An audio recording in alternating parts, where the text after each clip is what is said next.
اهلا وسهلا ومرحبا بكم لمتعة العالم في كلاسيكو اسبانيا او حرب مدريد برشلونة. صراع الثقافات، معركة التاريخ.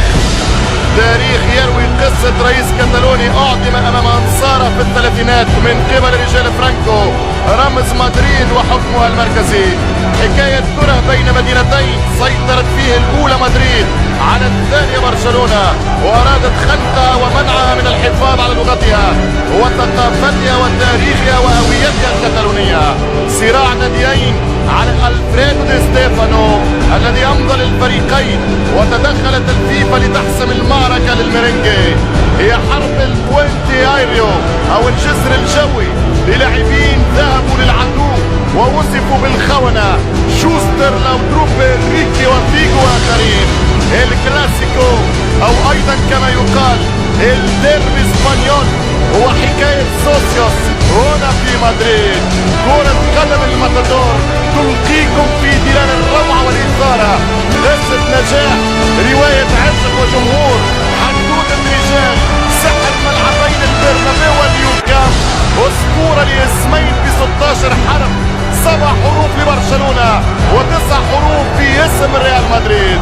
الليلة المعركة رقم 160 لحرب لا تنتهي ولكرة وحقد يتواصل من سنين وتتوارثه الأجيال. البارسا والريال أو المدريد برشلونة، ميسكي كلاسيكو.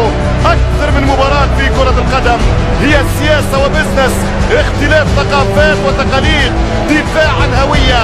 فمن سيفوز في المواجهة الليلة؟ كتالوني كنت بألوان البلاوغرانا أو من عشاق الميرينج مدريد، الليلة ليست ككل الليالي.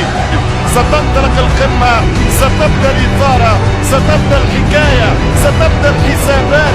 مباراة القطبين، مباراة النارين، مباراة الرائعين، الحجرين الكريمين. بارسا ريال مدريد، أسطورة لن تنتهي يا كريستيانو. أنت وصلت لهذا الجيل يا ميسي، لكن سبقوكم أجيال.